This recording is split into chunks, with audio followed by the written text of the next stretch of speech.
partimos también con la declaración del presidente hoy día, que dio una nueva entrevista y se refirió a su agenda de seguridad. Sí, habló con la Radio Infinita, con Juan Manuel Astorga. En verdad, los periodistas están como en otra, están en otra cosa. Como en una parada más. Desde que Carlos Peña les dijo que estaban muy condescendientes. Ayer la entrevista de Valenzuela, de Iván Valenzuela Alvarado.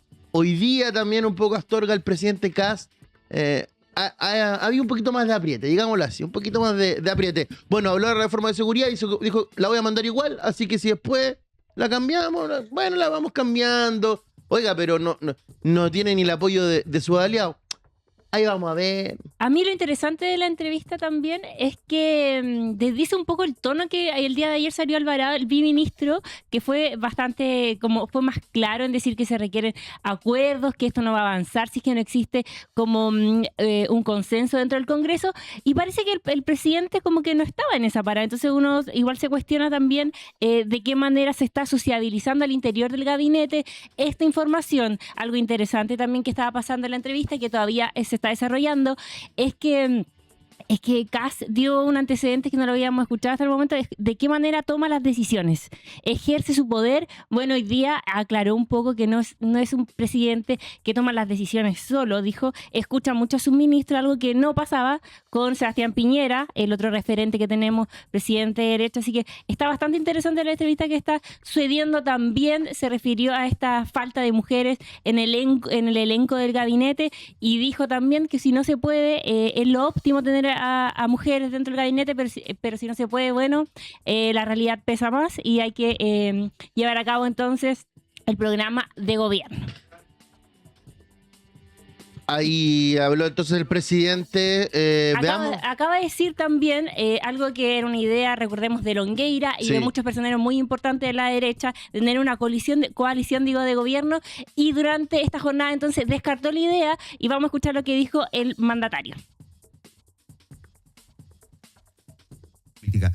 ¿Es de su interés transformar a los partidos que lo respaldan en una coalición o de verdad no? Yo creo que las cosas van madurando en el tiempo. Hoy día no hay una elección inminente. El año 2027 es un año sin elecciones. Recién las elecciones van a ser el año 2028. ¿Complica a los partidos políticos que vienen de un ritmo muy acelerado en campaña? Sí. Esto es algo que escuché hace muchos años, que los partidos muchas veces están preparados para la contingencia de las elecciones. Y es un esquema distinto cuando no hay elecciones en lo inmediato. Todo este año que nos queda, más el 2027, no tienen elecciones.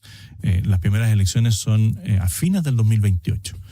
Por lo tanto, el tema del debate electoral, si bien hay que ir analizándolo, hay que ir viendo cómo prepararse para elecciones de gobernadores, de alcaldes, no creo que sea algo que se deba resolver hoy día. Hoy día lo importante es avanzar en ciertos cambios estructurales en temas de seguridad, en temas de educación, en temas de salud, para superar lo que arrastramos de años, las listas de espera. Esos son los temas de hoy día. Ahí está la declaración del presidente José Antonio Kast, que también defendió la reforma constitucional que le daría nuevas atribuciones. Habló de que no sería un poder excesivo el que él tendría él, y lo comparó con la primera carta que se le entregó en la Convención Constitucional a los chilenos. Dijo, eso sí que era entregar un poder excesivo al presidente en cuestión. Escuchemos lo que dijo. La pregunta es, ¿por qué considera que debía concentrarse todas esas herramientas en las manos de una sola persona? ¿No es un poder excesivo para cualquier presidente? Es que no es así, porque una cosa es la reforma constitucional que uno presenta, y esa reforma constitucional se delimita de acuerdo a una ley orgánica constitucional. Y a mí lo que me sorprende es que todo el mundo se queda en el inciso primero de ese artículo, donde se habla de los 120 días, ¿no es cierto?, de la medida, pero en el inciso cuarto de la misma reforma se establece las atribuciones que se le entregarán, las facultades, la manera de ejercerlo al presidente a través de una ley orgánica constitucional. Y también decir que nosotros no tenemos mayoría en el Congreso. Por lo tanto, es el Congreso el que tiene que definir. Para la reforma constitucional se necesitan 29 votos. ¿Cuántos tenemos nosotros? 25. En algunas ocasiones son 26, 27. Pero aquí también tenemos que analizar que han habido 4 o 5 proyectos de reforma constitucional que hablan de lo mismo. Ahí está la palabra del presidente José Antonio Kast en Radio Infinita, en vivo, en directo, hace pocos minutos, y ya la recogimos acá en turno Josefa Garri. Sí, recordemos entonces, recapitulamos algunos de los antecedentes que dijo. El presidente dijo que el principal contrapeso a su reforma es el recurso de amparo, algo bastante preocupante, entonces lo destacamos y probablemente esto va a dar paso a una discusión mucho más profunda sobre los pesos y contrapesos que el presidente está proponiendo en esta agenda de seguridad que está causando mucha polémica. Y recordemos que desde el fin de semana y ya desde que se presentó han salido muchas voces a criticarla. El propio presidente de Bópoli, Luciano Cruzco, que fue bastante duro este fin de semana, dijo que esta era una reforma iliberal, y de eso también se refiere en la entrevista. Más adelante vamos a estar profundizando sobre todo esto que ha pasado con esta agenda de seguridad. La exministra Antonia Orellana salió a desmentir las cifras de una auditoría del plan de inspección total que acusó irregularidades y sobrecosto en la construcción de nuevas oficinas del Ministerio de la Mujer. Según la ex autoridad, el cálculo confundido se basó en un documento preliminar enviado a DIPRES para la discusión presupuestaria 2023, pero esa proyección luego fue modificada. Sí, era una auditoría donde apuntaba un supuesto sobrecosto de 146%, donde la ex ministra rechazó esa cifra, dijo por eso el sobrecosto que calculan también está incorrecto, y según la ex autoridad siempre estuvieron proyectadas por más de 2.200 millones. Se rechazó entonces estas cifras y afirmó que se estaba publicando un dato erróneo y que la auditoría conocida por medios habría sido usado como referencia un documento preliminar que fue enviado el año 2023. Sostuvo que esta proyección no era definitiva y que esto después fue modificado. Además afirmó que usarlo como base conduce a un error. Con respecto a los ajustes durante la ejecución, la ex ministra Antonia Orellana Guarelo explicó que el monto fue ajustándose durante la ejecución de las obras y sostuvo que esos ajustes constan en presupuestos aprobados por el Congreso cada año. Remarcó que estos antecedentes son públicos y que a su juicio el aumento real no estaría fuera de su rango. Es así. Oye, Topito, tenemos actualización de lo que pasó con la entrevista de José Antonio Kast, porque se volvió a referir a la CACEN y volvió a cuestionar los resultados, algo que ha sido entonces un punto bastante crítico del gobierno. Recordamos que 3 semanas atrás también causó polémica. Vuelve al centro el tema de la CACEN. El presidente insiste entonces que los resultados de la CACEN sí, ahí me dicen que lo podemos ver, así que vamos a ver lo que dijo el mandatario sobre la CACEN. Está distorsionada por los subsidios entregados por el Estado. Lo que yo cuestioné, quizás se malinterpretó, es el uso que se le dio a los datos emitidos por la encuesta CACEN, y sí decir que a la encuesta CACEN se tenía que actualizar, porque el cómo se consideraban los datos para sacar una conclusión, por ejemplo, no consideraban el tema del valor del arriendo de las propiedades. Y cuando se dio, bueno, yo me hice la misma pregunta que se hizo Jorge Quiroz. Este nivel de pobreza equivale al nivel de pobreza que hay en Noruega. ¿Estamos igual que Noruega? Parece ser que no. Entonces, algo no cuadra. Será el cómo dieron a conocer los datos, la alegría manifestada en la disminución de la pobreza, porque era cosa de ver los números y ver la realidad. Y algo no calzaba. Bueno, hubo que hacerle ajustes a los términos de la medición, se le tuvo que hacer algunos ajustes.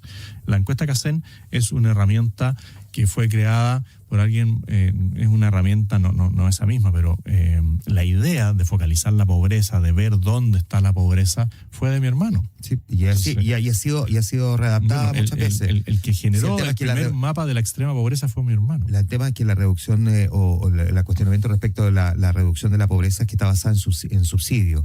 Y no es exactamente lo que debe hacer un gobierno cuando efectivamente hay gente que no logra salir de la pobreza, encontrar a través de las herramientas que el Estado le puede entregar. El punto es que si yo voy a dar un subsidio, la persona tiene que en algún momento tener las condiciones para poder desempeñarse sola. Ya, pero ¿no es ese su desafío?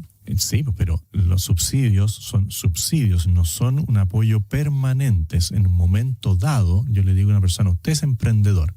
¿Qué hago yo? Con el FOSI voy y le doy las herramientas que la persona no puede adquirir. Si es una persona que sabe de pastelería, bueno, le compro un horno. pero después tengo que acompañarlo, porque si no logra, va a vender el horno y vamos a volver al mismo punto inicial y va a tener que dar otro horno. Si yo, vía INDAP, quiero ayudarle al pequeño agricultor, es para que el pequeño agricultor se convierta en mediano agricultor y después ojalá sea un gran agricultor. O sea, pero la gente... Parte de la conversación que ha tenido durante esta mañana el presidente José Antonio Kast con Juan Manuel Astorga en Radio Infinita. Cuestionando los subsidios y también dando algunos detalles que sabían hace un tiempo que su hermano tuvo un rol muy importante en esto de el desarrollo de la CACEN a lo largo de la historia. Y también otro dato que se sabe hace mucho tiempo es cómo el presidente y el ministro de Hacienda se unieron en base a la crítica a la CACEN. Recordemos que fue una carta del actual ministro de Hacienda al Mercurio cuestionando la CACEN, que habilitó que estas dos personajes entonces iniciaran una conversación y que luego Quirós se convirtiera en uno de los hombres fuertes del mandatario. Bien, 8:38, seguimos haciendo turno AM. Capitales siguen saliendo de Chile. La mega reforma aún no logra devolver la confianza los inversionistas. Siguen saliendo entonces esta salida de capitales que llegó a 2.146 millones de dólares durante el primer semestre del año 2026. Casi el triple a igual periodo del año anterior. Aunque el flujo se moderó con fuerza entre abril y junio, la cifra instala sobre la principal apuesta económica del gobierno del presidente José Antonio Kast: recuperar confianza inversionista mediante la ley miscelánea. ¿Qué pasa con Quirós? ¿Qué pasa con sus capitales que se siguen fugando? Las últimas cifras del Banco Central muestran que los recursos siguen saliendo del país. Según cálculos citados a partir de estos datos, entre enero y junio salieron 2.146 millones de dólares de personas y empresas no financieras. El monto casi triplica los 723 millones de dólares registrados en el primer semestre de 2025. También es la cifra más alta para un primer semestre de 2022. Comparación histórica, esto es lo que nos contaba la José. Y para Javier Jaque, que es socio líder de la CCL de Auditores Consultores, la aplicación puede estar en las expectativas de rentabilidad. Según este análisis, el mercado chileno sigue deprimido.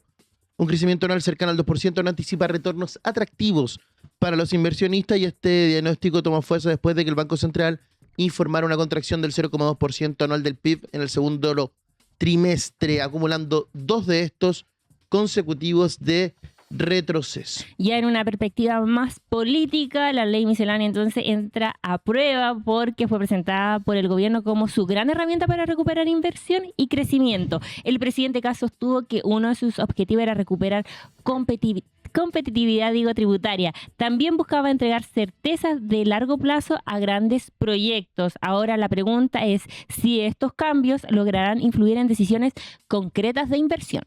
Sí, oye, recordemos que el trámite fue bien complejo, con una tramitación muy difícil, con un fallo en el Tribunal Constitucional que mantuvo una parte de la inviabilidad tributaria, pero eliminó la posibilidad de que la Hacienda extendiera sus plazos en ciertas circunstancias, y también objetó que el beneficio alcanzara a proyectos conexos. Además, declaró inconstitucional el mecanismo de restitución de gastos para proyectos con RCA anuladas y frenó normas sobre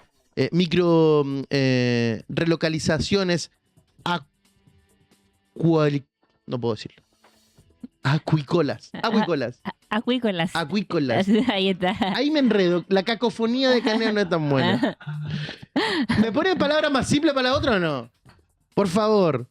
Ya. Quirós calificó el fallo como inequívocamente satisfactorio. Desde Hacienda destacaron que se mantuviera el corazón del régimen de la inviabilidad. Para el Ejecutivo este punto es clave porque busca entregar certezas a privados. Así que ya la etapa siguiente no depende del Congreso ni del Tribunal, sino que el comportamiento real de los inversionistas.